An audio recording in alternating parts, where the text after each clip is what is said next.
To understand the qualitative research method of participant observation, we need to go back to Weber's principle of Verstehen, or understanding sociology. This is where you understand the subject in terms of their own environment. This can also be identified as ethnography, which is the descriptive study of humans within their certain groups or societies. So what is participant observation? This is a method of collecting data specifically for qualitative research to study humans in their natural habitats. In what case would a researcher use participant observation? This method is primarily used to understand setting, identify group norms and hierarchies, and form bonds which allow for deeper qualitative research. What is participant observation in practice? Well, in short, a researcher will select a site and gain access, and from then on, start to establish social relationships.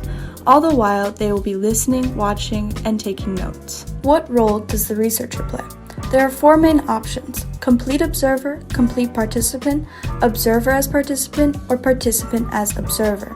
But whatever role you play, you will have to follow some ground rules. Most importantly, paying attention to ethics. Be clear about what you are doing, keep participants anonymous, and be careful with researcher-participant relationships. As you begin to access the community, be open and present in order to gain their trust. This will be completed in the first phase of getting in, called learning the rules. Next, you will go through the acquaintance phase, and finally the intimate phase, where observation will be in full swing. So how do researchers observe? They can observe directly by noticing the preliminary items and details in the environment.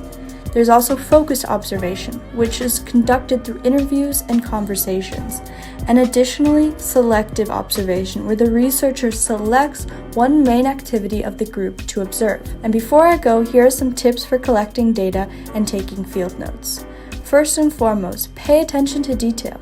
Also, don't be too intrusive. Make sure to know all of the important W and H questions. And lastly, try and shift your perspective for well-rounded observation.